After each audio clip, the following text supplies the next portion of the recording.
je suis Nicolas et bienvenue sur Raisin d'être, le podcast de Vini Daily. Je vous partage mes rencontres avec les personnes qui font le monde du vin aujourd'hui, qui en parlent avec beaucoup de passion, mais sans prétention. Aujourd'hui, Vini Daily, c'est aussi et surtout un club de vin qui vous permet d'avoir accès à des cuvées de grands et petits vignerons entre -20 et -25% des 9,90 par mois. Pour le retrouver, rendez-vous sur le site club.vinidaily.com ou sur notre application. Mais tout de suite, place à notre invité. Bienvenue sur Raisin d'être. Aujourd'hui, on reçoit Vincent du domaine Chanson, direction la Bourgogne. On est vraiment ravis de l'accueillir. Comment ça va, Vincent ? Super, chaudement. Chaudement ? Mais ça va très bien. Bon, parfait.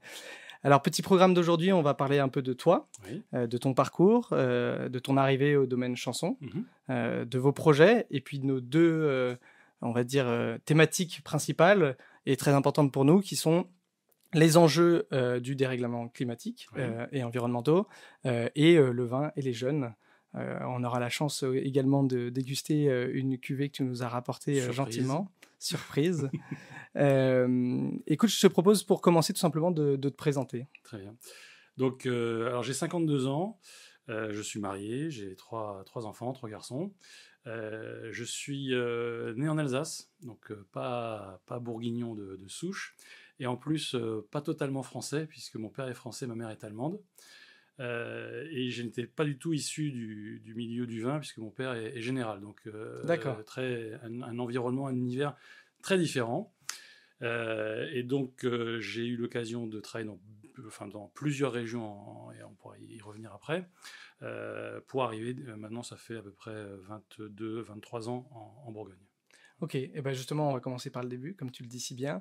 T'as grandi en Alsace, du coup ? Pas du tout, parce qu'étant fils de militaire, on déménage par définition tous les 2 ans ou tous les 3 ans, et on visite toutes les belles villes de garnison du nord-est de la France et du sud-ouest de l'Allemagne. D'accord. À l'époque, quand il y avait encore des régiments en Allemagne. Voilà. Ok. Donc, non, je suis arrivé dans le monde du vin. Donc, en fait, j'ai surtout vécu, comme je l'ai dit, plutôt vers le nord-est de la France. Et c'est l'amour, en fait, qui m'a fait arriver dans le monde du vin, qui m'a fait arriver à Bordeaux. Ok. Mon épouse, enfin, pas encore mon épouse, mais ça allait devenir, était à l'École nationale de la magistrature, qui se trouve donc à Bordeaux. D'accord. Et donc, je l'ai rejointe. Et mon aspiration, après mes études de commerce international, c'était de travailler dans le luxe français. Pas le luxe, j'allais dire bling-bling, le luxe, l'artisanat, vraiment le souci du détail, la valeur ajoutée par rapport à un savoir-faire, à une histoire. Et donc, en arrivant à Bordeaux, tiens, qu'est-ce qu'il y a comme produit de luxe ? Du vin. Notamment. Voilà. Et je n'étais pas du tout, proche de l'univers du vin. Très sincèrement, j'en buvais quasiment pas à cette époque-là. Ok. En fait, le vin, pour moi, c'était le verre que mon père agitait le dimanche midi au repas. Et je me disais, mais qu'est-ce qu'il me fait là ? Pourquoi il tourne encore ce verre ? Exactement. Donc, je n'étais pas du tout sensible à l'époque. Bon, c'est peut-être parce que mon père faisait pas des bons choix de vin. Et puis, donc, je suis arrivé à Bordeaux et j'ai commencé à travailler pour un négociant bordelais. Et là, je suis tombé vraiment... Alors, j'étais déjà amoureux de mon épouse. Et puis, en plus, je suis tombé amoureux aussi d'une profession. Donc, il y a de l'amour à trouver à Bordeaux. Ouais, tout à fait. Ok, donc tu es arrivé juste après tes études de commerce, directement dans le vin. Alors j'ai fait mon service militaire en tant qu'officier d'abord, Okay. pendant 1 an, donc j'étais officier dans la cavalerie, et puis après mon service militaire, oui, j'ai trouvé mon job à Bordeaux comme responsable de zone export. J'étais responsable d'une dizaine de pays en Europe. Voilà, pour un négociant bordelais qui s'appelle toujours d'ailleurs Barrière Frères, et qui appartenait à l'époque à une société d'assurance, la GMF, la Garantie Mutuelle des Fonctionnaires, et puis au groupe japonais Suntory. Donc il y avait Barrière Frères, il y avait Château Bechevel, Château Lagrange, Château Beaumont, et puis à l'époque il y avait également un domaine en Hongrie qui s'appelle Tokai Hetzeleu. Ok, ouais, donc il y avait déjà une belle sélection, et puis des vins déjà haut de gamme. Super. Le luxe, comme tu souhaitais. Et voilà, des très grands vins, et donc j'ai découvert cet univers. Et alors j'ai découvert avec... alors je suis arrivé, ça devait être en 96, oui. Et en fait c'était la campagne primeur 95 qui commençait. D'accord. Et qui était un millésime excellent après des millésimes qui avaient été compliqués, 91, 92, 93, 94, c'était pas terrible. Et là, du coup, il y avait une attente. Une demande qui revenait à fond. Donc, je suis arrivé à un moment où j'ai découvert le monde des grands vins, le monde de la mise en marché à la bordelaise avec les primeurs, avec les dégustations primeurs, avec tout ce système aussi de points par cœur, etc. qu'on peut juger bien ou pas bien, enfin ça c'est une autre question, mais c'était vraiment, oui, j'étais immergé très rapidement à un moment où la vague reprenait, et donc c'était super. Ok, donc tu as commencé par le bordelais. J'ai progressé après. Ah, c'est moche. Et du coup, tu as vraiment expérimenté déjà l'international Oui, j'avais principalement les marchés européens, on va dire continentaux, donc surtout Allemagne, Suisse, Autriche, Benelux. Et tomber amoureux du produit aussi, à force des dégustations, ça t'est venu comment un petit peu Alors oui, c'était marrant parce que donc celui qui était directeur export à l'époque, qui m'avait recruté, m'avait demandé alors le vin, et donc je lui avais dit ouais, non, je connais pas trop. Il m'a dit de toute façon, on va vite se rendre compte après 1 mois ou 2 si t'es fait pour ou pas. Ah oui, d'accord. Et en effet, c'était oui, non mais bonne pression, saine, franche. Et donc je me suis dit bon bah allez, on va tenter le coup. Et c'est vrai que c'est quand même un univers qui est assez impressionnant lorsqu'on n'a pas de connaissances. Bien sûr. Parce qu'on pense beaucoup que apprécier du vin, c'est avoir de la connaissance, alors qu'en fait, il n'y a pas que la connaissance, il y a aussi la sensibilité et l'aptitude personnelle à éprouver des sensations. Alors, moi, je connais des personnes qui sont des vraies encyclopédies sur le vin, mais en termes de sensations et d'émotions, on a l'impression qu'ils sont un peu plus coincés, alors que d'autres ne connaissent absolument rien, mais en revanche ont une grande sensibilité et avec peut-être moins de connaissances arrivent très bien à apprécier aussi et à qualifier des vins. Et donc moi j'ai fait l'apprentissage, on va dire, sur le tas, et c'était justement pendant la campagne primaire, donc il y avait toujours des échantillons qui restaient au labo, bien sûr, parce qu'en fait on goûtait les vins sur fût, etc. Et donc je les récupérais pour les ramener chez moi avec l'autorisation de mon chef, et donc je pratiquais comme ça à la maison. Et je me suis dit, waouh, c'est génial. Enfin, j'ai eu un coup de foudre parce que là, j'ai senti tout ce qui était justement la diversité, que c'était pas chaque fois la même chose. Et donc, j'ai éprouvé une forte sensibilité et c'est devenu une passion. Il y a le côté un peu émotionnel et le côté un peu intellectuel. Tout à fait. Tu dis qu'il faut un peu joindre les deux pour apprécier véritablement le jeu de vin, quoi. Et alors, donc, le produit, super. Et puis après, en plus, aller rencontrer des acheteurs ou des amateurs ou des sommeliers à l'étranger et voir la passion aussi que ça génère, qu'un produit français peut faire briller les yeux en fait des personnes à qui on propose, c'est aussi une super sensation parce que tu as l'impression pas juste d'exporter du vin, mais tu exportes aussi ton pays, sa culture, son histoire. Et puis c'est un univers dans lequel on rencontre beaucoup de gens sympathiques. Oui. Donc c'est plutôt passionnant et passionné. Plutôt sympa, ouais, exactement. Et donc si ça match, eh bien on a des super expériences, des super rencontres. Génial. Ok. Et du coup, t'es resté combien de temps Alors 3 ans. Okay, 3 ans parce que c'était la durée de formation à l'École nationale de la magistrature pour mon épouse. Et donc le système à l'ENM, c'est que tu as un rang de classement et selon ton rang de classement, tu vas pouvoir choisir ta mutation. Ouais. Et donc mon épouse m'a dit bon, je vais pas être dans les tout meilleurs, mais je serai dans le milieu du truc. Et où est-ce que tu voudrais qu'on aille? Elle m'avait dit Bordeaux, oublie, parce que en général ça part dans les premières destinations. Ouais, ils sont déjà installés là-bas. Voilà. Et donc j'avais dit écoute, prends une mutation dans une région où il y a du vin. Bon, alors en France, c'est bien parce qu'on est quand même assez gâtés à ce niveau-là. Pas trop de risques, à part la Bretagne. Voilà. Et encore, ça va venir avec le réchauffement climatique. Et donc, mon épouse a été mutée sur la cour d'appel d'Angers pour son premier job. Et donc, nous sommes installés à Ancenis, qui se trouvait donc entre Nantes et Angers. Et parce que j'avais dit bon, si je suis entre Nantes et Angers, ça me donne plus de possibilités pour trouver un job dans le vin, parce que je voulais continuer à travailler dans le vin. Et donc on choisit Ancenis, et puis j'ai trouvé un job pile à Ancenis. Ah, donc il y avait une coopérative, donc pas du tout le même univers qu'avant, parce qu'à Bordeaux c'était un négociant, les trucs classés de Bordeaux, etc. Et donc là c'était la coopérative des vignerons d'Ancenis, donc Muscadet, Anjou, Crémant de Loire, des gamay coteaux d'Ancenis, enfin voilà, ce genre de vin. Et donc voilà, j'ai commencé et j'ai travaillé là pendant 2 ans. Et donc c'était une expérience totalement différente évidemment, parce que là c'est pas le négoce avec les points par cœur, etc. Là c'est vraiment un autre univers qui était très intéressant, très formateur. Et donc voilà. Mais après 2 ans, c'est vrai que il me manquait la caractéristique luxe. Oui, c'est ce que je demandais, parce que du coup, tu l'avais perdu un petit peu. Voilà. Donc la Loire, il y a des super bons vins, mais c'est vrai que le côté luxe, c'est plus, on va dire, sur Sancerre, Pouilly. Et bon, Muscadet et Cévennes-sur-Lys, c'est excellent. Moi, j'adore ces vins-là. Mais voilà, on n'est pas dans l'univers du luxe, et d'un point de vue export, c'était déjà beaucoup plus limité. Bien sûr, ouais. Okay. Et donc après 2 ans, j'ai dit à mon épouse, bon, je t'ai suivi à Bordeaux, je t'ai suivi dans la vallée de la Loire. Là, j'aimerais bien que tu me suives. J'aimerais bien explorer autre chose. Voilà. Ok. Voilà. Et donc là, ton désir de partir, donc ça fait 5 ans que tu étais dans l'univers du vin. Voilà. Tu commences à avoir on va dire, des connaissances assez élargies. Tout à fait. Ouais. À la fois sur le vin, mais aussi à ma capacité à commercialiser du vin. Parce que quand tu es à Bordeaux, faut être bon. Les Bordelais, ils vont pas aimer ce que je vais dire, mais bon, les primeurs, ils sont, je vais pas dire prévendus, mais c'est plus un travail d'allocation, d'attribution de quantité. T'apportes pas vraiment, en tant que commercial, une valeur ajoutée particulière.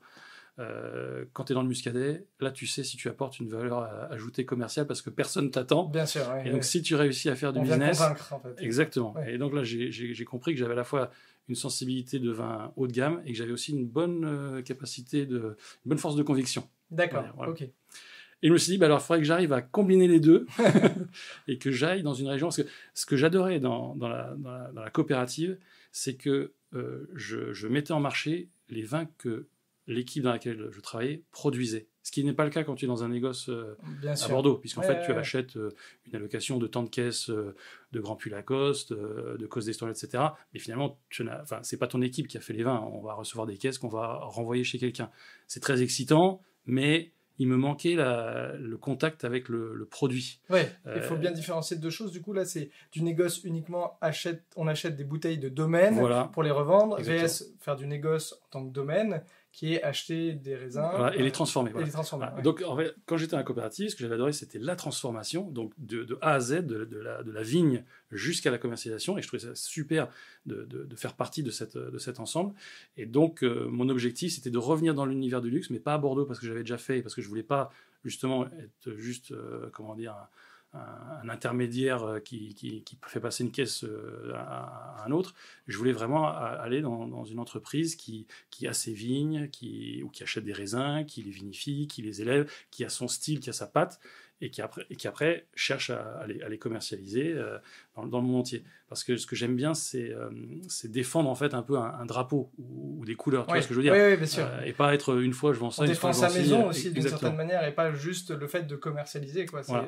On vient défendre. Parce qu'en plus dans le vin, on dit souvent, bon voilà, il y a le terroir, etc. Machin, mais il y a beaucoup, en fait, c'est les hommes qui font le vin, qui l'influencent, le goût, le style du vin.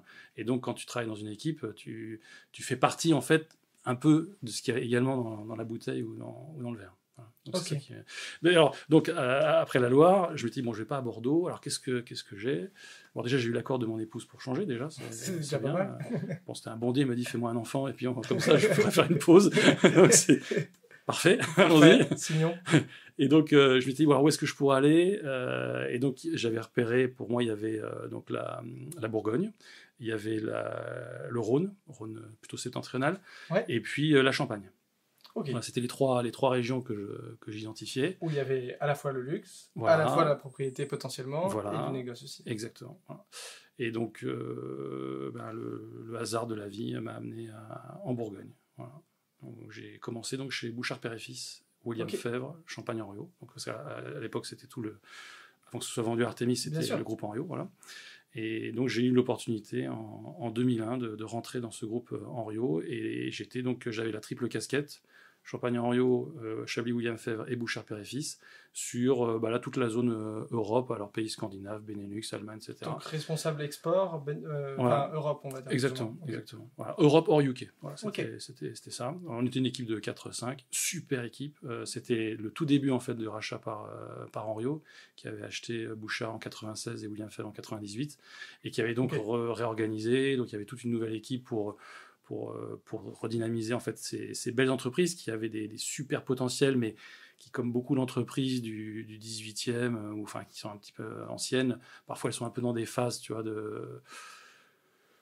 comment dire, pas de somnolence, mais un peu, c'est un peu sur les acquis. Exactement. Et donc du coup, il faut un peu redynamiser tout ça. Et donc j'ai eu la chance de faire partie de cette nouvelle équipe pour dynamiser ces entreprises. Magnifique. Ok, donc beau challenge. Revaloriser des produits qui avaient déjà de la valeur, on va dire. Tout à fait. C'était ça, exactement. Au niveau commercial notamment. Et tu es resté combien de temps là-bas ? J'ai travaillé 6 ans là-bas. Ouais. Ok, donc tu es resté déjà un peu plus longtemps que sur les deux prises d'expérience. Tout à fait. Parce que j'y étais très bien. Vraiment, j'ai eu des super chefs et des super collègues. Enfin, vraiment, ça cochait toutes les cases. Et puis, il y a eu un changement de gouvernance. Ok. Et là, ça m'a moins plu. D'accord, ouais. Donc, un peu plus de désaccord. En fait, ils ont viré mon directeur général de Bouchard Père et Fils, William Feff, qui m'avait donné ma chance et qui était un super directeur général. Et là, du coup, ça m'a cassé un peu mon estime par rapport aux propriétaires du groupe. Et donc, je me suis dit, bon, s'ils virent un type comme Bernard, bah, moi aussi, un jour, ils vont me virer comme ça. Et donc, je me suis dit, je vais aller regarder ailleurs. Pas pressé, hein, mais un jour, je suis au marché de Beaune et je fais les courses. Et puis, en fait, mon ancien directeur général, lui, était passé chez Fevlet, après avoir été viré de Bouchard. Ok. Et il me dit ah, ça va, Vincent? Je dis ouais, ça va. Alors, ça marche, le business? Ouais, super, tout. Bon, et puis 2 semaines plus tard, je reçois un coup de fil pour me proposer de prendre la direction export de Fevlet. Magnifique. Ok, très belle maison aussi. Super. Ok, et tu t'es éclaté là-bas, tu les as rejoints directement donc. Alors, parce que là aussi, il y avait une super aventure de renouvellement, puisqu'il y avait une passation, pas de propriétaire cette fois-ci, mais de génération. Donc, François Fevlet, en fait, venait de donner les rênes à son fils Erwan Fevlet. D'accord. Et c'était également une très belle entreprise avec des très beaux terroirs, 124 hectares à l'époque en propriété, créé en 1825. Enfin bon, super histoire, super domaine. Mais pareil, aussi une entreprise qui s'était un peu endormie sur ses lauriers dans les années 90, début 2000, et qui ne fonctionnait pas au plein potentiel qu'elle pouvait avoir.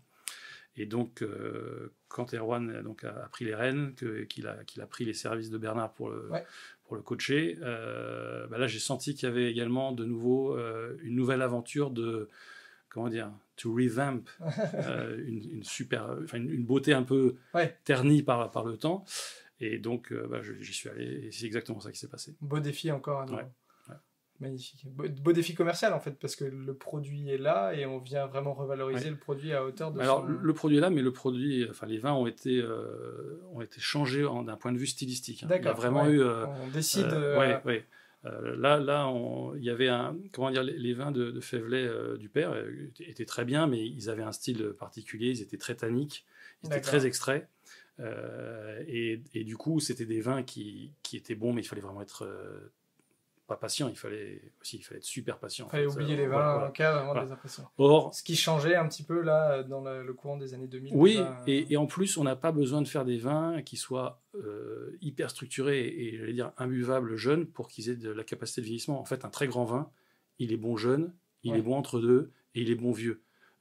C'est qu'il faut savoir doser justement l'extraction, il faut savoir doser le boisé. Enfin, il y a plein d'éléments à doser pour que le vin soit à la fois déjà extrêmement plaisant jeune, mais que l'on sente quand même qu'il y a du potentiel et qu'on se dit ça vaut la peine que j'attende encore 10 ans ou 20 ans ou 30 ans. Puis après, c'est beaucoup une histoire de millésime aussi. Et il faut savoir aussi adapter la vinification, l'élevage au millésime. Tous les millésimes ne sont pas des millésimes faits pour durer 50 ans. Donc, c'est pas la peine d'aller chercher à extraire quelque chose qui n'y est pas. D'accord. Voilà. Okay. Et donc il y avait un peu double changement. Voilà. Donc il y avait vraiment cette envie de faire évoluer le style.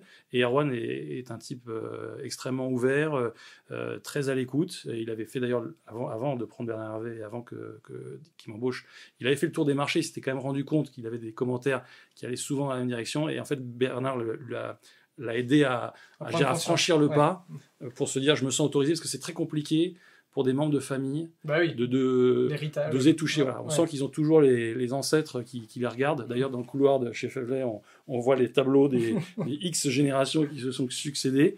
Donc, à la fois, ça rend très fier. On se dit, waouh, on est dans une institution, quelque chose qui a plus de 200 ans d'histoire, etc. C'est très... ça rend très fier, évidemment, et c'est très stimulant et excitant, mais ça met aussi, je peux imaginer, de la pression pour les jeunes générations qui reprennent. Et donc, pour se sentir autorisé à faire évoluer, il faut du courage, puis il faut être bien accompagné. Et c'est ce qui a été fait. Ils ont recruté un très bon directeur technique, Jérôme Flouss, et qui a donc participé à cette évolution. Donc voilà, on a passé, je dirais, la 3e et la 4e, à la fois sur le plan technique et sur le plan commercial, et ce qui s'est soldé par un grand succès. Magnifique. Ouais. Et là encore, tu restes combien de temps Alors là, je suis resté 9 ans. Ok, et donc, une grosse aventure. Ouais. Et là, en fait, j'ai passé plusieurs étapes. C'est que j'ai commencé directeur export, et puis en fait, je suis passé, après quelques années, directeur commercial monde. Donc, je chapeautais à la fois l'export et le marché français. Okay. Donc, l'intégralité en fait de la commercialisation. Et ils ont eu la bonne idée, alors je ne me rappelle plus exactement quelle année c'était, ça devait être en 2014 ou 2015, de racheter un domaine à Chablis, le domaine Bio-Simon. Okay.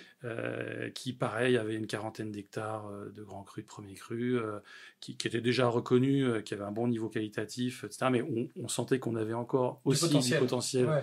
en s'en occupant parfaitement. Et donc, ça m'a fait, voilà, j'ai eu en fait 2 aventures, chez à la fois Faivelet, le renouveau, et puis Bio-Simon aussi, le renouveau, mais dans la même aventure, finalement. Ok, donc passionnant. Et du coup, si tu finis après 9 ans, ça nous ramène quand? Ça nous ramène à 2016. 2016. Ouais. Et donc là, tu arrives chez Sanson. Voilà, parce qu'en fait, je me suis heurté, on va dire, au plafond de verre, qui n'est pas que pour les femmes, il y a aussi un plafond de verre pour les hommes. C'est-à-dire que je souhaitais le poste au-dessus, mais vu que c'était des membres de famille et qui avaient 10 ans de moins que moi, ça allait être compliqué. Ouais, il y a une réalité qui nous rattrape. Voilà. Donc il y avait Erwan et sa sœur Eve qui étaient à la tête de l'entreprise, et c'est très bien, il n'y a pas de problème avec ça. Mais c'est vrai que moi, je me sentais capable aussi de prendre de telles responsabilités. Puis à l'époque, j'avais fait un petit peu un pari, c'est que la famille Faivelet, en fait, le vin était une toute petite activité dans leur activité. Et en fait, c'est une famille qui a fait sa fortune et sa réputation dans l'industrie ferroviaire. Donc, rien à voir avec le vin, mais c'était ça, en fait, leur gros business, c'était le ferroviaire. Ils produisaient des pièces pour Alstom, etc., enfin, ouais. Les bombardiers au Canada, enfin, tous ceux qui construisent des trains. Et je me disais toujours, enfin, quand j'étais rentré chez Faivelet, je me disais, bon, à un moment, Erwan, il va être vachement pris avec ces histoires de ferroviaire, avec des usines en Chine, en Inde, aux États-Unis, etc. Et donc, naturellement, il va y avoir un espace qui va se libérer. Et donc, si je travaille bien, peut-être que je pourrais aller prendre cet espace. Parce que, comme tu l'as compris, j'ai toujours voulu aller vers le produit. Parce que moi, j'étais vraiment à la fin, en fait, dans la commercialisation. Mais mon ambition, c'était toujours d'aller vers l'amont, parce que je trouve que le produit est fascinant. Mais quand tu es dans le commerce, c'est vrai qu'en général, on te dit, voilà, on a produit telle quantité, ça va être tel niveau de prix. Bon, maintenant, il faut que tu te débrouilles pour trouver une bonne distribution pour nos vins et bien les valoriser, ce qui est un super job. Mais je voulais avoir plus d'impact sur l'amont, parce que je pense aussi que c'est important de se nourrir de ce que l'aval expérimente pour faire encore aussi progresser l'amont. Et c'est pas qu'une affaire de technicien en viticulture ou en vinification. Il faut savoir un peu essayer d'avoir la vision à 360 degrés. Et je me disais, la meilleure façon de m'approcher du produit, c'est un jour de devenir le directeur général, parce que là, forcément, j'aurai la partie commerciale, la partie viticulture, alors pas de manière opérationnelle les mains dedans, mais en tout cas, je dirigerai l'ensemble. Tu pourras faire ce lien-là que tu souhaites entre les deux parties. Exactement. Donc, exactement. Et donc, j'ai vu chez Faivelet, donc la limite du système, c'était qu'en fait, Erwan a vendu sa partie industrielle. Dommage. Alors, pas dommage pour lui, je pense que pour lui, c'était très bien. Oui. Ça lui a permis d'acheter encore quelques hectares et de renouveler, de restaurer toute sa cuverie, etc. à Nuit-Saint-Georges. Donc, ravi pour lui. Mais du coup, je me suis dit, bon, voilà, c'est sûr que l'horizon, en tout cas chez Faivelet, c'est pas là où je deviendrai directeur général. Bien sûr. Et puis, au même moment, le groupe Bollinger, puisque Chanson fait partie du groupe Bollinger, cherchait une personne pour prendre la direction générale, mais pas tout de suite, pour avoir, on va dire, 1 an de tuilage avec l'ancien directeur général qui allait partir à la retraite. Donc c'était un peu une préparation de départ à la retraite. Et il s'avère qu'un de mes amis et anciens collègues de chez Bouchard travaillait chez Chanson. Et pendant un salon Vinexpo, j'étais allé voir j'étais allé le saluer. J'étais allé déguster un Pernod Premier Cru Cara 2 ou boire une coupe de Bollinger sur le stand du groupe Bollinger pour voir mon ami. Et puis il me dit, tiens, il faut que je te présente Gilles de Courcelles, donc le directeur général. Et puis donc on a échangé. Et puis j'ai senti qu'il me posait des questions... un peu ciblées. Oui, je passe un recrutement. Quelles sont vos ambitions? Et 1 semaine plus tard, je reçois un coup de fil. Est-ce que vous pouvez passer chez Chanson? J'aimerais qu'on discute, etc. Et donc là, je suis allé chez Chanson. Et on a discuté avec Gilles de Courcelles. Et puis après, j'ai rencontré Étienne Bizot, le président du groupe Bollinger, Bien etc. sûr, ouais. Et donc, je suis rentré chez Chanson au départ comme directeur commercial. Donc, il y avait toujours le DG en place. Et puis finalement, après 9 mois, on a fait en 9 mois, on a fait la transition. Voilà. D'accord. Et donc, en janvier 2017, j'ai eu l'honneur de devenir le directeur général de Chanson, qui était donc Alors, j'ai accompli 2 rêves. Ah, ouais. C'est beau ça. Quand j'étais tout jeune à Bordeaux, un de mes rêves, c'était de travailler un jour pour Bollinger. Ok. Parce que quand j'étais donc jeune responsable de zone export et que je revenais de mes tournées, j'allais voir mon directeur et puis il me demandait là comment c'est passé, t'as rencontré qui alors je lui disais voilà, j'ai rencontré un tel importateur dans cette région, etc. Et puis souvent dans ces questions, c'était alors quels sont leurs canaux de distribution, quelle est la proportion en retail, en CHR, enfin du classique. Puis souvent ils me posaient aussi la question et dans leur portefeuille, qu'est-ce qu'ils ont? Et donc, je leur disais, alors, en vin italien, ils ont ça, en vin français, ils ont ça, dans la Loire, ils ont ça, en Champagne, ils ont ça. Puis à chaque fois que je disais, ils ont Bollinger, mon directeur export, ça lui faisait, ouais, tu vas bosser avec eux. Ok, je me disais, c'est quoi cette maison truc voilà. Et donc, et alors après, forcément, Champagne Bollinger, alors tu regardes, ah ouais, les James Bond, les Aston Martin, enfin, après, c'est tout un univers aussi qui fait rêver, etc. Puis après, tu vois aussi que c'est un champagne qui est un grand vin de champagne, qui n'est pas juste de la marque, machin, c'est vraiment un champagne qui a de la personnalité, il y a des partis pris particuliers en termes de vinification, d'élevage, d'assemblage, la part très importante du Pinot Noir, bref, ça se distingue. J'adore les choses qui se distinguent. Et d'ailleurs, juste petit aparté, mais on a reçu Charles Armand de la Maison Bollinger qui nous a fait un podcast absolument magnifique. Donc, si collègue Charles Armand. Salut Charles Armand.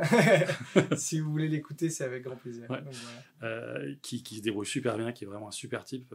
Et vraiment, il est, je crois, moi je suis arrivé en 2016, il est arrivé en 2017 chez Champagne Bollinger.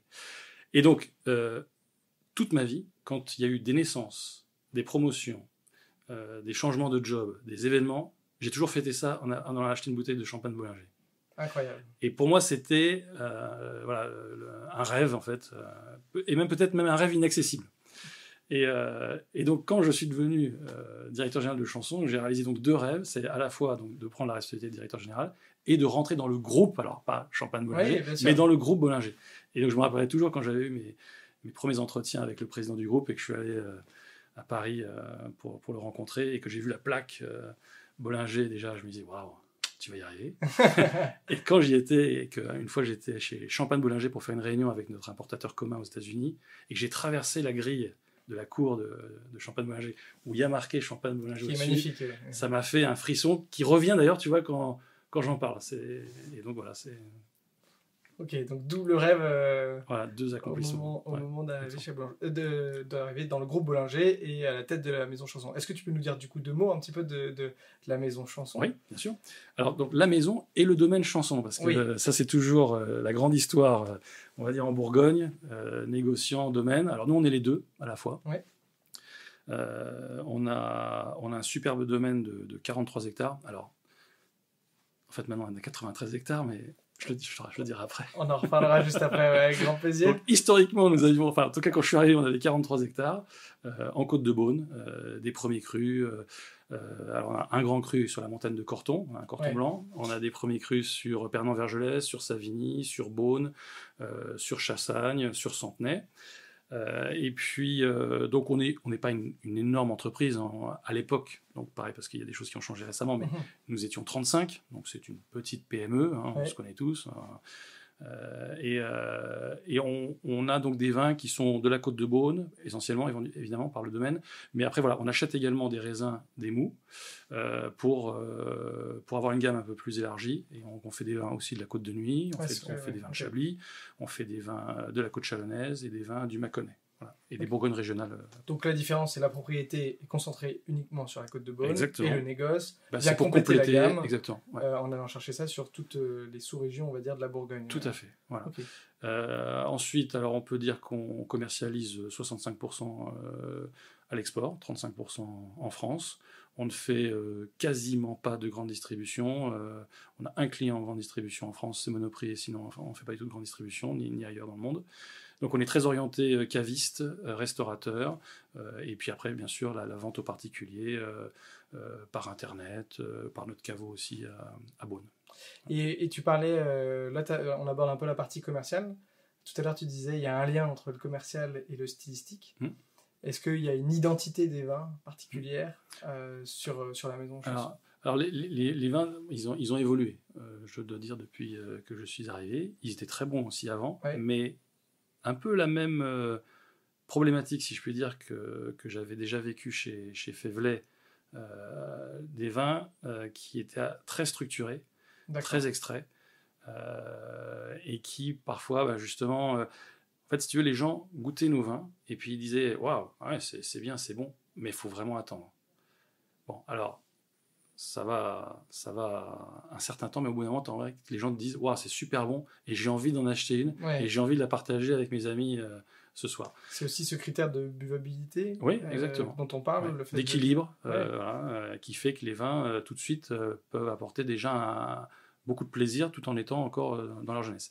Et donc ça, c'est avant donc de faire des modifications au niveau technique, il y avait une approche qui était un petit peu dogmatique dans la façon de vinifier les vins, 100% grappe entière, systématiquement. Ok, d'accord. Des rendements très bas pour concentrer au maximum, ce qui à un moment va un peu trop loin d'ailleurs, et d'un point de vue stylistique et d'un point de vue financier. Et puis également un élevage avec un boisé, en tout cas que je trouvais perfectible. Voilà. D'accord. Donc, marqué par le bois, tu veux dire, vraiment. Et donc des très bons vins, mais qui nécessitaient de nouveau une très grande patience et que l'on pouvait, un petit peu faire du fine-tuning, du réglage pour qu'ils soient déjà un petit peu plus plaisants, attractifs dans leur jeunesse. Alors, c'est passé par un changement d'équipe qui est pas quelque chose d'évident à faire. Bien sûr, il y a une vraie transition. Voilà, parce que donc Chanson avait été acheté par le groupe Bollinger en 99, avait pris donc un conseiller technique qui est un homme d'une grande valeur, il n'y a pas de souci là-dessus, mais qui avait donc lui ses choix stylistiques qui étaient très affirmés et qui finalement n'étaient peut-être pas adaptés pour Chanson. Voilà. Et donc il a fallu à un moment prendre une décision, et donc j'ai changé l'organisation de l'entreprise au niveau technique, et j'ai mis en place deux jeunes femmes de 30 ans, une spécialisée en viticulture, une spécialisée dans la vinification, et qui ont donc accompagné cette évolution, et qui d'ailleurs rencontre un franc succès. Donc je suis ravi de ce choix, qui ne fut pas facile sur le coup, mais qu'il fallait faire. Et puis surtout, il y a un petit peu ce défi, tu me dis si je me trompe, mais on est dans le vin, donc un changement implique, on va dire, pas mal d'impact, mais à long terme. Oui. C'est-à-dire qu'on ne voit pas le résultat tout de suite, il faut attendre le millésime d'après, et on ne peut pas noter quelqu'un juste sur son premier millésime. Tout à fait. Donc, en fait, avant d'évaluer la réussite aussi de quelque chose, ça prend aussi beaucoup de temps. Quoi. Alors, dans le vin, en effet, beaucoup de choses, c'est le temps long. Néanmoins, et comme je l'avais déjà aussi vécu une fois chez Faivelet, déjà avec des petits ajustements en termes d'élevage, en termes de date de récolte, en termes de choix justement de part de vendange entière, 100%, 50%, 25%, tu peux déjà faire des bonnes modifications, des bonnes évolutions, et déjà voir assez rapidement finalement une évolution. C'est super intéressant. Donc nous c'est ce qu'on a fait. Alors pareil, on n'a pas fait un virage à 180 degrés. On a gardé les fondamentaux, puisqu'on fait toujours de la vendange entière. Les terroirs, c'est toujours les mêmes, évidemment. Mais voilà, on a un peu modifié les dates de vendange, qu'on a un petit peu avancé. Et puis donc pour la proportion de vendange entière, ça c'était le grand truc. On a toujours des vins qui sont faits 100% grappe entière, mais on a aussi d'autres terroirs où on fait que 25% ou 50%. Et au lieu de faire quelque chose de dogmatique et systématique, avec l'équipe, avec Justine et Lucie, on goûte les baies et on réfléchit pour adapter en fait le type de vinification à chaque terroir. Ok. Est-ce que tu peux, tu vois, parfois on a des personnes qui sont un peu plus amateurs, d'autres personnes qui sont plus, on va dire, novices. Est-ce que tu peux nous expliquer un peu cet impact de l'égrappage ou pas? Super, c'est un super thème. Donc, avant d'arriver chez Chanson, je ne connaissais pas la grappe entière, parce que Bouchard Père et Fils à l'époque et Faivelet à l'époque éraflaient complètement, égrappaient complètement. Donc, je n'étais pas du tout habitué à ce style. En revanche, ce qui est assez amusant, c'est que quand je suis arrivé chez Chanson en 2016, et que j'ai goûté d'ailleurs avec l'ancien directeur technique, je goûte la gamme et je me dis, waouh, il y a un truc dans les vins qui est une sensation et une aromatique qui me rappelle. Alors en plus, je lui dis, ça me rappelle quand j'ai goûté du Latache 96 de la Romanée Conti avec l'importateur de Févelay à Séoul. Ouais. Et donc, c'est lui qui m'a expliqué donc l'impact en fait de la grappe entière, qui en effet au niveau aromatique, si c'est bien dosé, si c'est la bonne maturité, et je dis bien c'est si, et tu comprends pourquoi je dis c'est si. Quand c'est réussi, ça donne vraiment un supplément de sophistication et de complexité au vin, aussi bien en termes aromatiques, plus floral, un peu épicé, une sensation de fraîcheur aussi, mais aussi en termes de texture et de structure, ça a aussi un apport sur le vin. D'accord. Mais je dirais que voilà, je suis un grand fan de la grappe entière, mais c'est comme j'aime le poivre ou le sel ou une épice, c'est pas la peine de foutre tout le pot dans l'assiette. Il faut doser toujours, quoi. Voilà. Et l'art, parce que moi je suis pas du tout un œnologue, je fais pas du vin d'un point de vue, c'est pas moi qui le fais avec mes petits bras, etc. Mais ce que je perçois, c'est que c'est le moment où il faut savoir s'arrêter. Le moment où il faut savoir s'arrêter de chercher la maturité et donc il faut couper. Le moment où il faut savoir s'arrêter d'extraire quand on fait les pigeages. Le moment où il faut savoir s'arrêter dans la proportion de grappe entière. Le moment où il faut savoir s'arrêter en termes de proportion de fût neuf. Le moment où il faut savoir s'arrêter en termes de durée d'élevage dans le fût. Et l'art, c'est d'aller le plus loin possible, mais pas trop loin. Parce qu'après, justement, on passe de l'autre côté et du coup, ça devient trop dominant, cette facette dans le vin. Et là, du coup, ça casse tout l'équilibre. Mais ce qui est complexe de manière générale, mais qui est un plus grand défi encore quand on est en Bourgogne et qu'on a des terroirs qui sont délimités au mètre près. Voilà, tu ne peux pas faire des assemblages pour essayer d'équilibrer les choses. Tu as le pinot noir ou le chardonnay, basta. Et puis en plus, après, avec aussi un impact du millésime hyper variable d'une année sur l'autre. Donc en effet, alors nous, on est très humble. On sait qu'avec cette nouvelle équipe, on en est à nos débuts et on ne se pense pas du tout déjà arrivé, etc. Mais on est parti sur certaines pistes, on les teste, et c'est du test and learn. Et puis peut-être qu'on va se tromper de temps en temps, et peut-être qu'on va se dire, tiens, là, on aurait peut-être dû faire autrement, différent. Mais globalement, quand je goûte et que je présente maintenant les vins qui sont faits justement par cette nouvelle équipe avec Justine et Lucie, je pense qu'on est vraiment sur la bonne voie. Parce qu'il y a aussi un autre aspect, c'est que, et ça c'est typique dans toutes les boîtes de Bourgogne, enfin en tout cas toutes celles que j'étais, le commercial n'intervient pas dans la réflexion du style des vins. Et ça, c'est quelque chose que j'ai totalement changé chez Chanson. En fait, le directeur export, le directeur commercial France, Justine au niveau des vignes et Lucie au niveau de la cave, on goûte une fois par mois ou une fois tous les 2 mois nos vins et des vins des concurrents et des vins d'autres pays, des hauts de gamme, pour nous familiariser avec ça, pour nous accoutumer, on va dire, aux vins haut de gamme, qu'ils soient bourguignons, des concurrents et d'autres pays, et pour échanger, et en fait pour essayer de se mettre en phase. Et si on arrive à se phaser l'approche commerciale, l'approche vigne, l'approche cave, et puis le directeur général qui essaie un peu de faire en sorte que tout ça fonctionne correctement ensemble, je pense que là, en fait, on peut trouver justement le style qui fait mouche, qui fonctionne bien. Oui, il y a un petit peu 2 choses qui me viennent à l'esprit. C'est d'intervenir un peu comme un chef d'orchestre, on a l'impression. Chacun a un grand savoir-faire de son instrument, on va dire, de sa parcelle, de sa cave, du côté commercial aussi, qui a un vrai savoir-faire.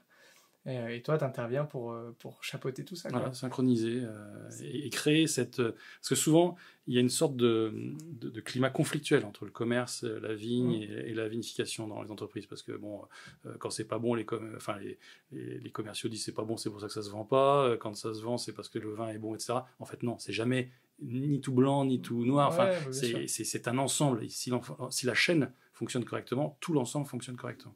Et puis pour aller au bout de ce test and learn, comme tu disais, pour aller au bout du learn, il faut aller jusqu'à la fin du produit, sa commercialisation, l'écoulement des stocks chez nos partenaires. Les retours des gens qui les boivent, qui les dégustent, et qui nous disent c'est bien, ça c'est moins bien, ça c'est mieux, ah ouais, ça continue. Voilà. Donc, et ça se passe vraiment très, très, très bien. Ouais, mais bon, c'est une super équipe, je dois dire. C'est une jeune équipe. Il y a beaucoup de personnes qui ont 2 ans, 3 ans d'ancienneté seulement dans l'entreprise, mais qui sont très, très talentueuses et qui ont envie de travailler ensemble. Ouais, c'est génial. Ouais. Il n'y a pas de star system aussi. Parce que dans le vin, Dans le vin, il y a beaucoup de star system. Et alors, je trouve qu'ici, un truc qui donne un mauvais goût dans le vin, c'est bien l'ego, parfois, des personnes. Donc, nous, on essaie de cultiver on incarne nos vins, mais ce n'est pas une incarnation unique. Je ne suis pas le seul qui est légitime à incarner les vins de chanson. Il y a toutes les personnes que je t'ai nommées avant, Vincent, Maxime, Justine, Lucie. Tous apportent leur contribution, et c'est très important de ne pas être dans la mono-incarnation, parce que la mono-incarnation, ça isole une personne qui pense à un moment qu'elle a une sorte de pouvoir divin, elle est la seule à comprendre comment c'est fait du bon vin, et tous les autres, c'est des imbéciles. Et ça, je l'ai trop vu, et donc je ne veux surtout pas le reproduire en étant maintenant directeur général. Donc c'est vraiment un travail d'équipe. On sent que tu as eu une vraie patte, et aussi beaucoup de liberté, ce qui est génial. Fabuleux. Et rare parfois. Ah ouais, alors là, incroyable. Alors là, il faut que je rende hommage à mon groupe. Alors ça va faire un peu le faillot, mais c'est vrai. Espérons qu'il l'écoute.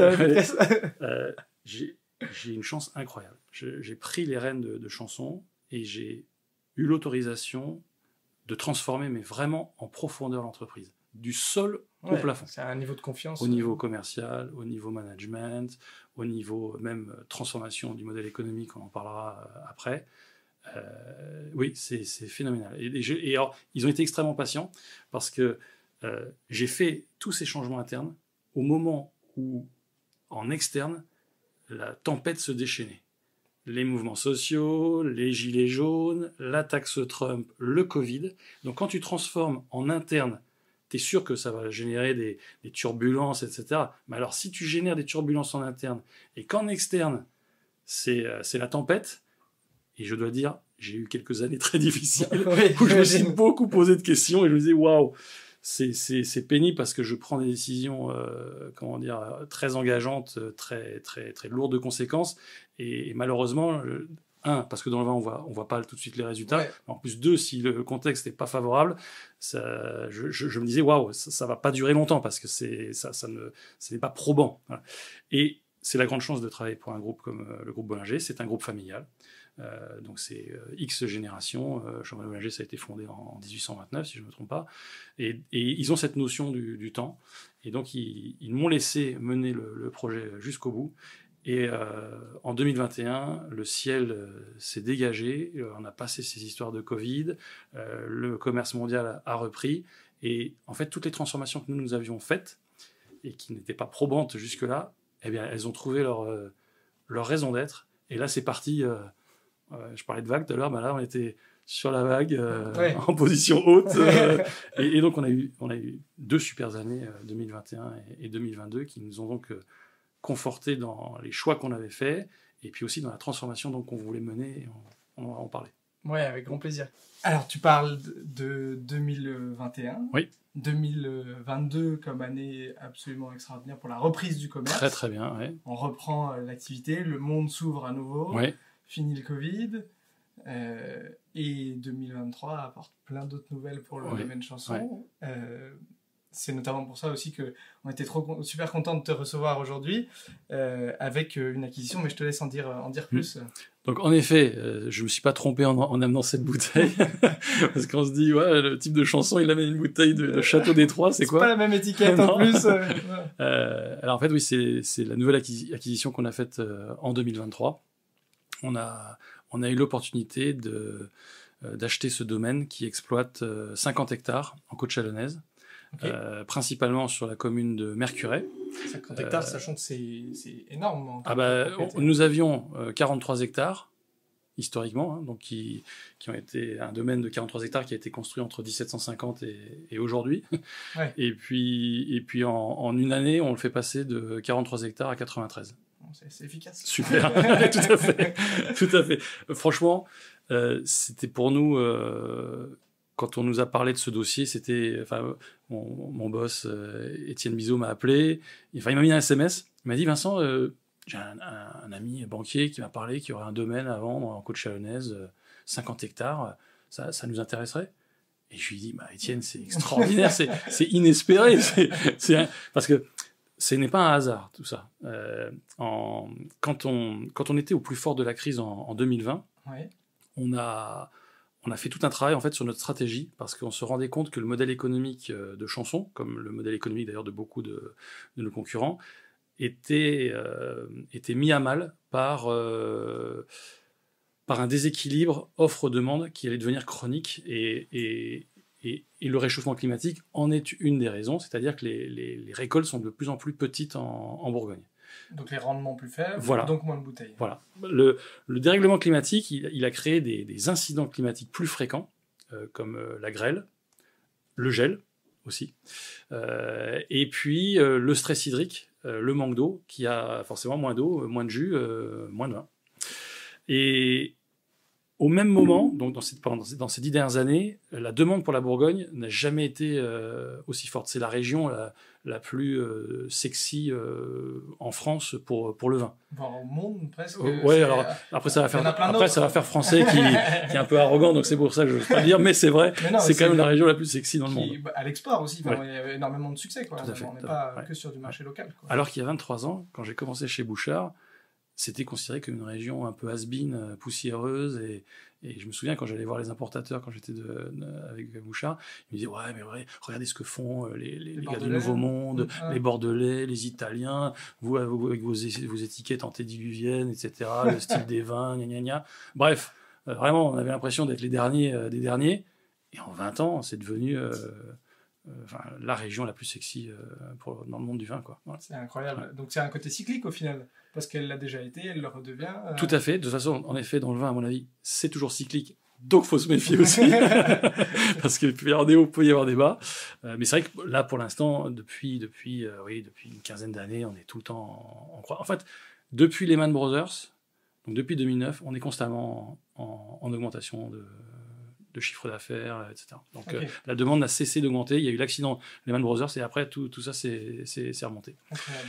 Mais donc ça veut dire que ça peut réarriver, enfin arriver de nouveau. Je veux dire, une crise financière mondiale, ça peut remettre les choses, à mon avis. Donc voilà, faut avoir ça toujours à l'esprit. Ouais. Rien n'est acquis. Voilà. Mais donc tout ça pour dire que le dérèglement climatique est combiné avec cette demande mondiale qu'on n'arrive pas à tarir sur les vins de Bourgogne, ça crée une énorme tension sur, on peut dire, la matière première, le raisin, et qui dit déséquilibre entre l'offre et la demande, dit en général inflation au niveau des prix. Donc les consommateurs, ils le voient bien, hein, tous ceux qui vous écoutent, ils se rendent bien compte que les prix des vins ont fortement augmenté. Ouais, bien sûr. Mais ce qu'ils ne savent pas, peut-être, c'est que nous, le prix des raisins et des mous, il n'a pas augmenté de 10, 15, 20, 30 ou 40%, il a augmenté de 80, 90, 100, 120%. Il y a des appellations entre le millésime 2020 et 2021 qui ont plus que doublé. Incroyable. Ouais. Ok. Voilà. Et donc là, ça a deux conséquences, c'est-à-dire pour le négoce et pour l'achat aussi, je suppose, de parcelles. Ah bah oui, parce qu'en général, tout est à l'avenant. Voilà.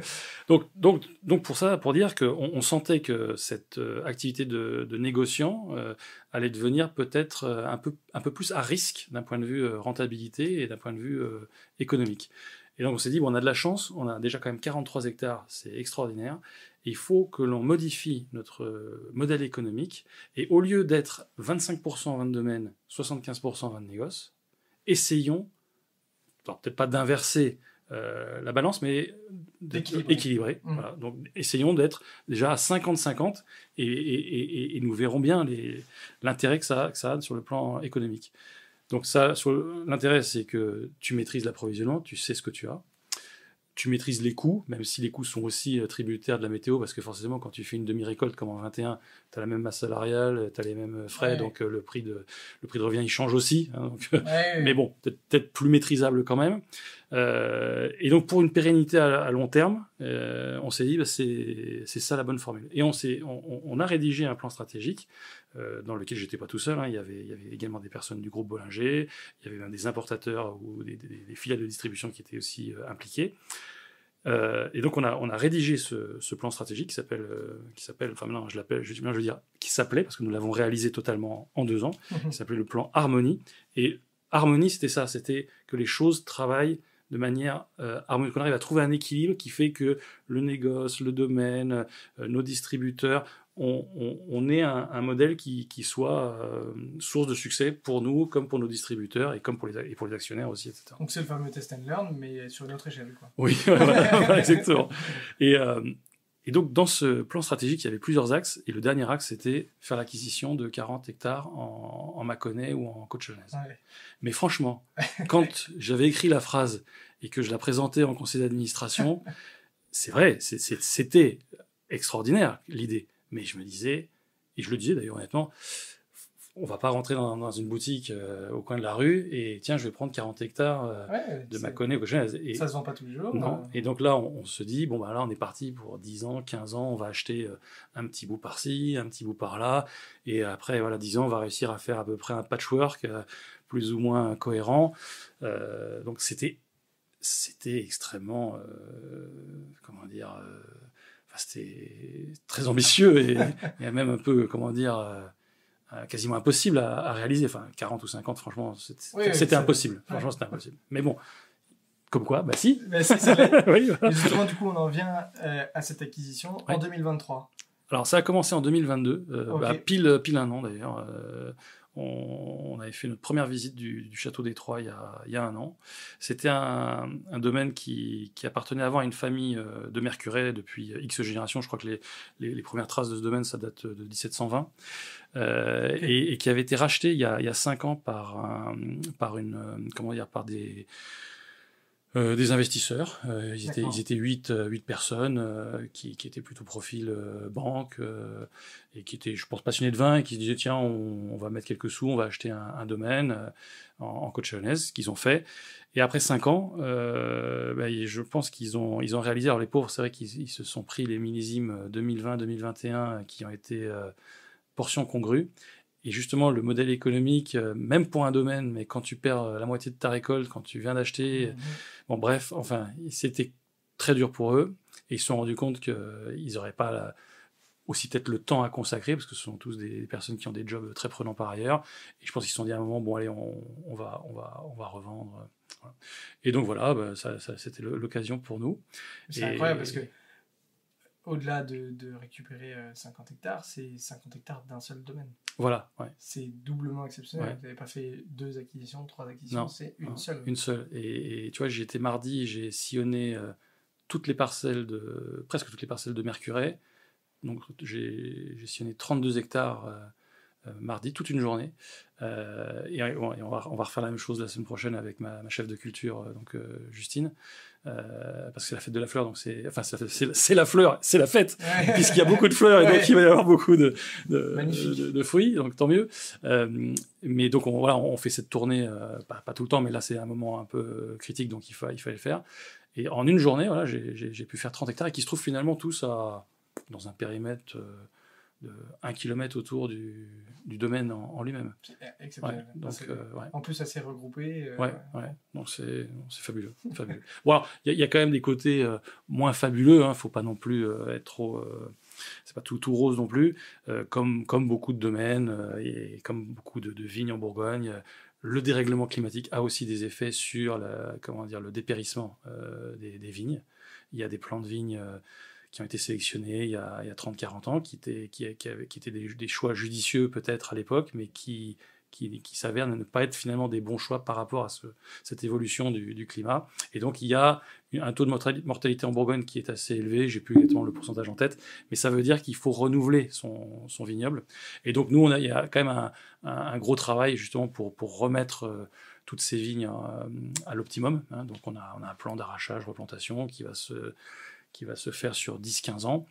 Et puis en plus à ça, on va ajouter aussi la certification bio, parce que pour l'instant, c'est un domaine qui est HVE. Et l'ancienne partie Chanson dans la Côte-de-Beaune, nous sommes en 3e année de conversion, on va être certifié en 2024. Et donc ce domaine-là, on va commencer ce process, on va commencer dans 2-3 ans. On ne veut pas trop brusquer parce que justement, il y a le vignoble, il est un peu fragile, donc il faut déjà qu'on le maîtrise bien, on va dire en HVE, le comprendre exactement. Et puis quand on se sentira suffisamment sûr de nous, là on se lancera dans la phase de conversion. Ok, c'est super intéressant. Je te propose même qu'on passe, en fait on a la chance d'avoir une bouteille avec nous. Ouais. Tu nous parles éventuellement de Alors, cette bouteille. Donc ça m'amusait d'amener cette bouteille parce que en fait j'avais été contacté pendant Vinexpo Paris. Oui, voilà. Exactement. Et, voilà. Et donc, je t'avais fait un peu poireauter. Oui. Tu m'avais dit, alors, pas maintenant. Voilà.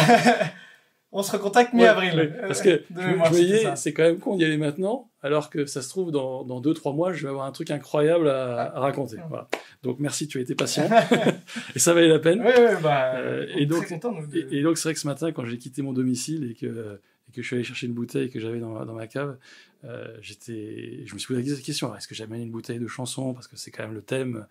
Et je me suis dit, non, amène une bouteille de Château d'Étroit. C'est le grand événement cette année, 50 hectares. En plus, là, c'est une super belle cuvée. C'est le Clos l'Évêque. C'est un premier cru.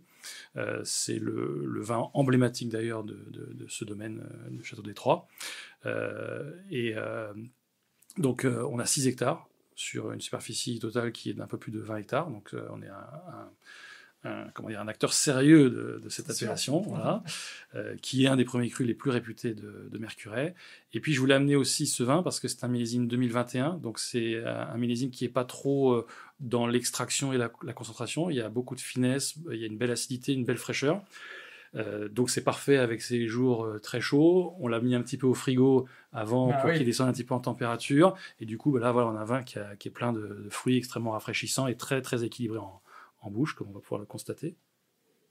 Oui, l'avantage de ces années un peu moins solaires, c'est d'avoir ce côté un peu plus fruit, un peu plus frais, un peu plus gourmand, qui est appréciable. Exactement. Sur des moments où il fait chaud aussi. Voilà. Ce qui est essentiel. Selon les plats aussi que l'on prépare, évidemment, ça va être moins un vin ça va être moins sur un plat en sauce, mais plus voilà, sur des grillades, des choses un peu plus simples. Même du poisson, ça peut aussi s'accommoder. Donc là, on est vraiment typique sur les arômes framboises, mûres, qui sont très typiques de ce genre de vin. On a un petit côté un peu poivré, un peu épicé. En bouche, il y a une bonne présence en bouche, des tanins, mais pas agressifs, pas astringents, mais on sent qu'il y a quand même une structure, exactement. Donc ça, c'est des vins, comme on peut le voir, on peut les boire jeunes, puisqu'on est qu'en 2023 et on peut déjà ouvrir avec grand plaisir. Et je peux le dire, ça se boit très bien. Exactement. Avec modération, ça se boit très bien. Qu'est-ce que je voulais dire ? Et on voit aussi qu'on peut le garder 5-6 ans sur ce millésime, même peut-être 10 ans sans problème. Alors c'est vrai que là, on profite plus des arômes primaires, donc on est évidemment plus sur le fruit, et puis la note un peu grillée, épicée, poivrée. Et puis en vieillissant, vont se développer les arômes de sous-bois, de champignons, de cuir. Donc voilà. Après, ça dépend aussi des goûts. Hein. On n'est pas obligé de boire que des vieux vins ou que des jeunes vins. Sûr, l'intérêt, c'est même de boire le même vin à des stades différents, parce que j'ai toujours... et parce que aussi, comme tu vois, j'aime bien vendre du vin. N'achetez pas qu'une bouteille, achetez-en 6 et vous l'ouvrez à des moments différents pour voir l'évolution. Non, c'est vrai que c'est incroyable. Il y a un vrai intérêt à voir le vin évoluer pour le comprendre aussi. Et le boire avec les mêmes personnes avec lesquelles on l'avait bu 4 ans ou 5 ans. Moi, j'ai un très bon copain qui habite à Nantes, qui est passionné de vin, qui aussi parfois travaille un peu comme journaliste dans le monde du vin, Émeric de Vasselot. Et on aime bien regoûter des vins qu'on avait déjà goûtés ensemble à une autre époque. C'est génial. Voilà. Et par exemple, notamment, un producteur de Mercurey qu'on adore, qui s'appelle Raquillet. Donc, je fais même de la pub aussi pour les concurrents. Et je conseille aussi fortement ce domaine, François Raquillet, qui pour moi est un peu une source d'inspiration, voire un point à atteindre. Ouais, bien sûr, c'est génial de s'inspirer un petit peu, de regarder, de savoir reconnaître aussi ce qui est bien fait ailleurs. Tout à fait. J'ai quelque chose qui éveille un peu ma curiosité. Dans l'acquisition de vignes, il y a un côté, le nombre d'hectares, la qualité de la vigne, etc. Quelle est la part de la dégustation ? Parce que il y a ce qui a déjà été fait, ce qu'on peut faire aussi, comme tu disais. Donc on peut changer la pâte, on peut produire quelque chose de différent, grâce à la vinification notamment. Exactement. Quelle est cette part un peu de dégustation, d'arriver au domaine, d'aller déguster des vins, se faire une idée ? C'est quoi un peu Alors, c'est très bien ce que tu as introduit là comme concept, c'est... Souvent, les personnes pensent que terroir, c'est la topographie, la pédologie, c'est pas un gros mot, la pédologie, c'est la composition du sol et le climat. Mais dans le concept de terroir, il y a en effet ces éléments-là, mais il y a aussi l'homme, ou la femme, les personnes qui interagissent avec la vigne et qui interagissent avec le vin pendant le process de vinification et d'élevage. Et tu te rends compte que oui, c'est vrai, un fruit à un endroit va avoir certaines caractéristiques qui vont se reproduire année après année, mais tu te rends compte aussi que l'homme ou la femme qui s'occupe des vignes et qui fait la vigne, ça peut avoir aussi un impact très important sur le style du vin. La preuve au domaine chanson, comme tu disais tout à l'heure. Exactement. Voilà. Et alors, là, c'est très amusant parce que ce vin, je vais le connaître dans 3 interprétations dans ma vie. Explique-moi. Donc maintenant, Chanson est le propriétaire, on va avoir notre interprétation de cette parcelle bien spécifique de 6 hectares. Avant, c'était l'interprétation des précédents propriétaires, et c'est ce qu'on goûte maintenant, et qui est très bon en effet. Donc déjà aussi, c'est très prometteur, parce que tu dis, les types avant faisaient déjà quelque chose d'excellent, on va tâcher de faire aussi bien, voire encore mieux. Et donc c'est hyper stimulant, et c'est très rassurant en effet quand tu achètes un domaine, et tu dis, ah oui, je vois que le potentiel est là, on peut déjà faire quelque chose de très bien. Mais alors le truc le plus marrant, c'est que quand j'ai commencé à travailler chez Bouchard Père et Fils, dans ma gamme, il y avait un Mercurey Premier Cru Clos l'Évêque de Bouchard Père et Fils, et en fait les fruits étaient achetés par Bouchard à ce domaine bien spécifique. Ok. Donc il y a une histoire. Il y a des trucs, tu te dis, il y a des signes. C'est marrant parce que du coup, il y a une espèce d'attachement à ce groupe, on va dire, bollinger. Oui. Et une boucle qui revient à chaque fois dans ton histoire. C'est assez chouette. Bouchard m'avait donné l'opportunité de rentrer en Bourgogne, qui pour moi donc a été le début d'une carrière quand même pas mal, parce que pour un type qui n'est pas issu du monde du vin, qui n'est pas d'une famille du vin, etc., j'ai réussi à prendre des responsabilités sympathiques. Alors c'est vrai qu'en plus ce groupe m'a encore plus donné, ça m'a accéléré énormément. Donc vraiment super. Très modestement, on peut dire un parcours pas mal. Ça va, c'est pas fini. C'est pas fini. Sûr, bien sûr. Non, là je dis c'est pas fini parce que finalement ça fait que 5 ans. Là, on a entamé beaucoup de transformations, d'évolutions. Mais comme je dis toujours, la performance, c'est duré. Ouais. Le changement, c'est très bien, mais il faut l'assumer sur la longueur. Et donc maintenant, pour moi, mon grand challenge, en plus d'intégrer le Château des Trois dans notre pôle bourguignon, c'est de faire en sorte qu'on se maintienne toujours au plus haut niveau possible. Oh, c'est vraiment super intéressant. Tu parlais un petit peu des problématiques environnementales, du dérèglement climatique. Tu es le premier à évoquer quelque chose dans le podcast, qui est la sélection des vignes. Oui. Est-ce que tu peux nous en dire plus un peu sur le fait de dire, avec le dérèglement climatique, qu'il y a des vignes qui meurent, qu'on doit remplacer. Ouais. Comment est-ce que ça se passe, cette sélection de vignes ? Ouais. Pourquoi est-ce qu'avec ce dérèglement, ça ne fonctionne plus ?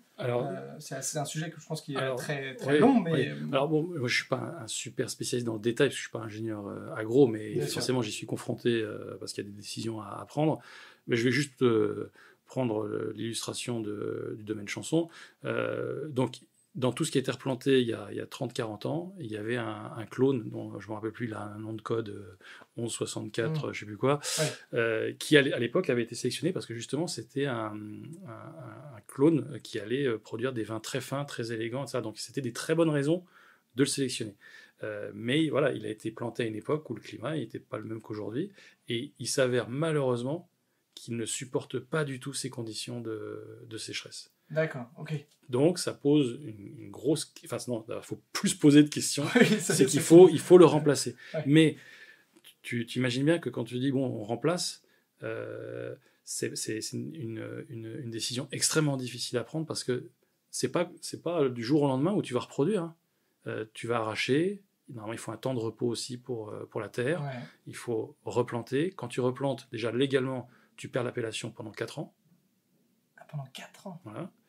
Et puis après, même de toute façon, ton pied de vigne, ça va mettre 8 ans avant qu'il arrive à un niveau qualité, rendement, on va dire vraiment correct. Valorisable par rapport à une appellation aussi prestigieuse qu'un Mercurey Premier Cru, par exemple. Exactement. Ouais.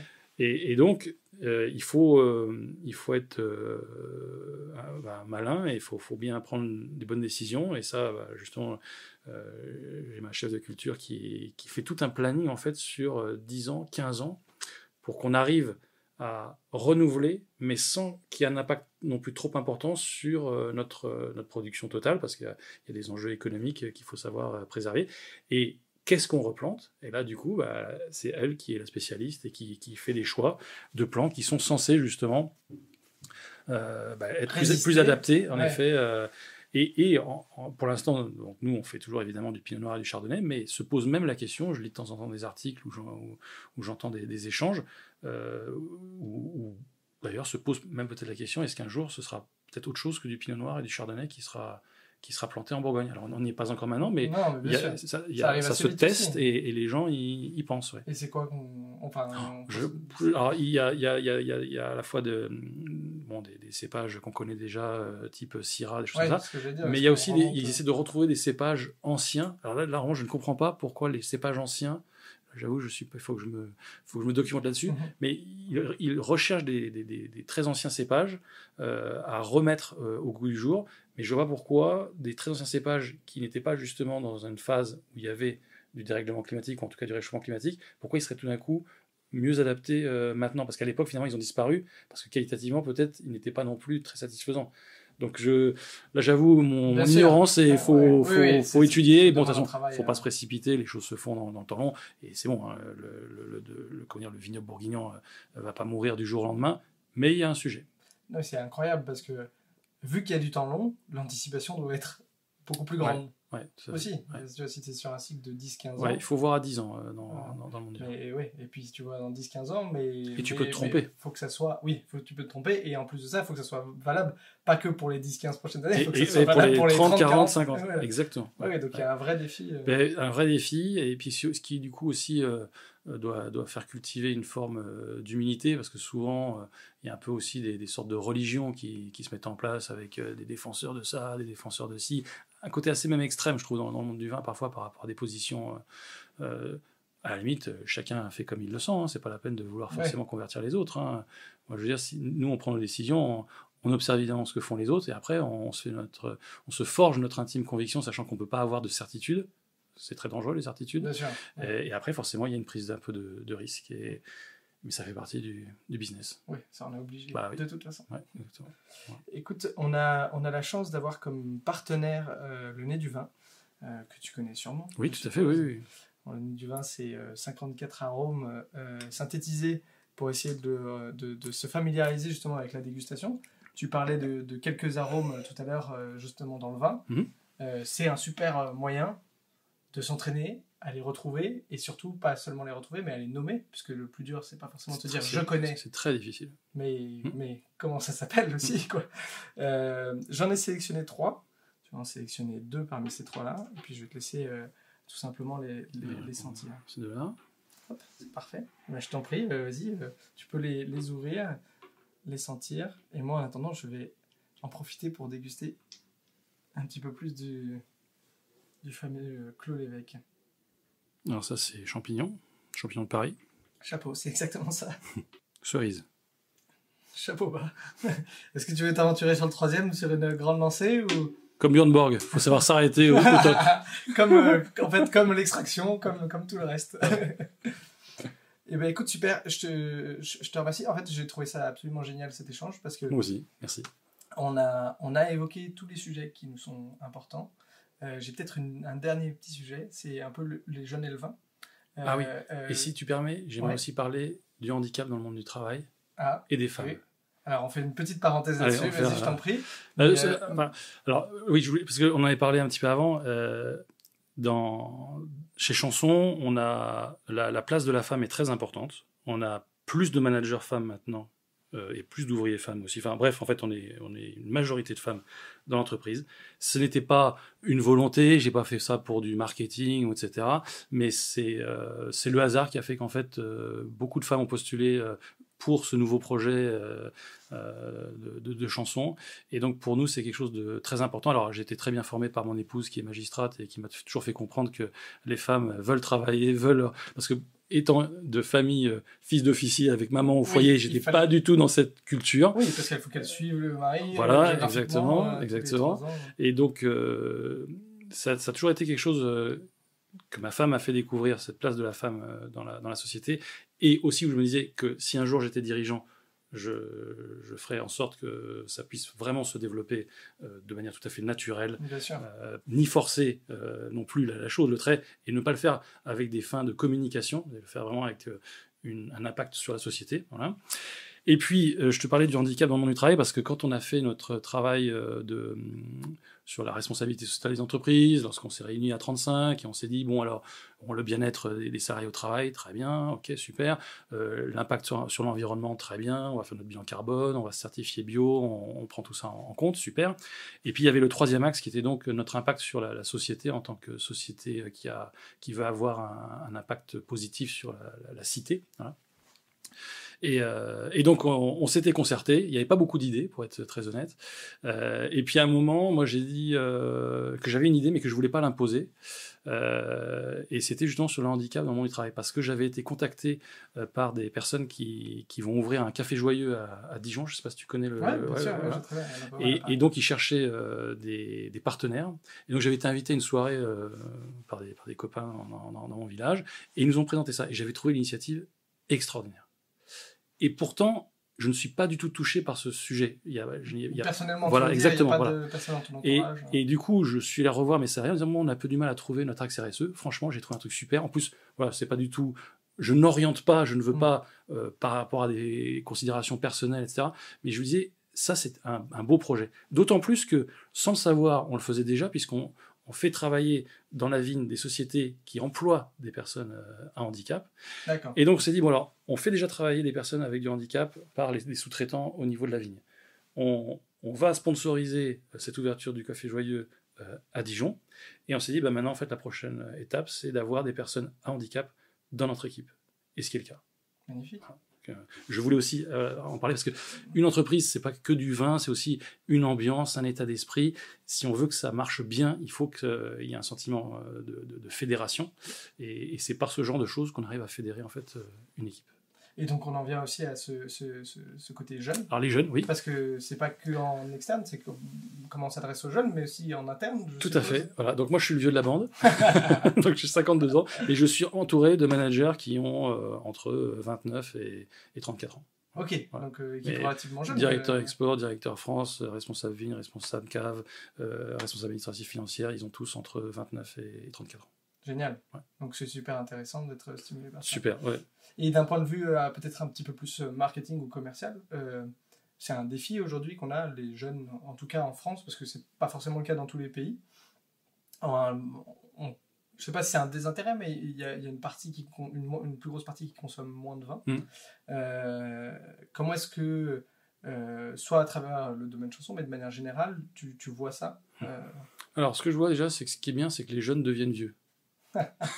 Donc, de toute façon, malheureusement. Explique-toi un petit peu. Non, mais ce que je veux dire, c'est que je l'ai expliqué quand je parlais de mon parcours. Moi, quand j'ai commencé à chercher mon travail, quand j'avais 24-25 ans en sortant de l'armée, je buvais pas de vin. Oui. Je buvais de la bière, je buvais des whisky coca, des gin tonic en soirée. Le vin, comme je disais, c'était mon père qui faisait tourner son vin dans le verre. Il me disait, mais c'est quoi ce truc?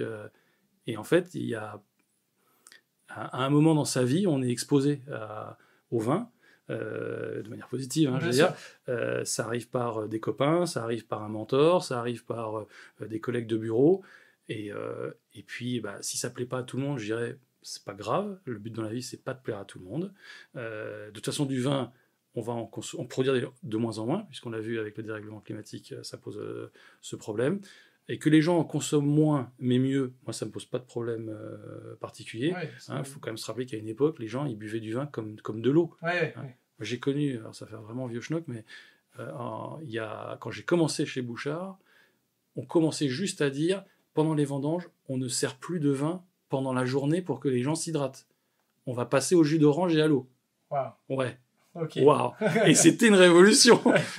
On était déjà dans les années 2000, donc voilà. c'était il n'y a pas longtemps. Et ça, de toute façon, la consommation de vin à forte dose, faut pas, quoi. C'est pas bon pour la santé, c'est pas bon pour l'hygiène, c'est pas bon pour l'accidentologie, etc. Donc, moi, je trouve que, les jeunes, en plus, moi, j'aime pas ce côté jeune, vieux.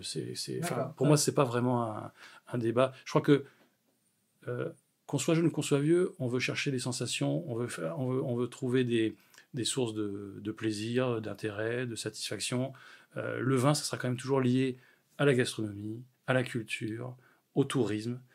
Que font les gens quand ils vont voyager dans un pays? Ils vont voir des monuments, ils rencontrent des personnes, ils goûtent la bouffe locale, et s'il y a du vin local, ils le goûtent aussi. Et c'est archi vieux comme le monde, Ouais. et donc que vous soyez jeune ou vieux, à un moment, vous y venez en fait de manière tout à fait logique. Hein. Enfin, Je veux dire qu'il y a une complexité aussi un peu de manière générale dans le vin et qui s'acquiert un peu avec le temps oui, aussi, qui se alors, comprend. ce qui dessert parfois le vin, et encore, moi je trouve qu'on peut le faire, on peut avoir une approche différente, c'est que ça donne souvent un côté un peu académique et ambiance, faut connaître, sinon on passe pour un imbécile, alors c'est quoi ce truc de snobinard, etc. Et donc ça, je peux comprendre qu'il y a un rejet d'une partie plus jeune du public, parce qu'elles se disent, oh, c'est quoi leur truc là, ils se prennent pour qui, etc. Mais moi, j'ai jamais eu une approche académique du vin. Quand j'ai vendu du vin dans le monde entier, dans toutes les cultures, etc., j'ai toujours dit aux personnes, vous passez pas un examen. On s'en fout si vous savez pas que c'est du pinot noir et que ça a été élevé en fût pendant 18 mois, etc. L'important, c'est les sensations, l'envie de partager que vous avez, d'en discuter, et vous allez voir, vous allez apprendre sans vous en rendre compte. Et c'est ça qui est génial. Ouais, voilà. À force de partager des moments. Ben voilà, exactement. Et une fois de plus, on n'a pas besoin d'avoir une culture encyclopédique du vin. Franchement, là, la composition du sol, on s'en fout. Est-ce que ça nous donne du plaisir? Oui, c'est ça l'important. Bien sûr. Et après, si on a envie de s'y intéresser... Ben voilà, on se plonge dedans. Bah justement, moi, je te remercie pour ce moment, parce qu'on a appris plein de choses, et sur le domaine chanson, et sur toi, et sur la vigne, et plein de choses sur la Bourgogne aussi. Ce qui est génial, c'est qu'on a fait le tour de tous ces sujets qui sont chers pour nous, et de manière extrêmement naturelle, au fil de l'eau, sans qu'on fasse de changements. Et c'était très agréable, même pour moi, de te recevoir aujourd'hui. Donc je te remercie sincèrement. Bah merci, j'ai adoré aussi. Bon, et puis à bientôt sur Raison d'être. Vous venez d'écouter ce podcast jusqu'au bout, et pour cela, un grand merci. Si vous l'avez apprécié, pensez à le noter 5 étoiles sur votre plateforme et à le partager à vos proches. Cela nous aide beaucoup. Et surtout, si vous souhaitez bénéficier de tarifs de grands vignerons à petit prix, je vous invite à faire un tour sur le club Vini Daily. Car sans cela, le podcast n'existerait pas. À nouveau un grand merci et à bientôt pour une nouvelle rencontre.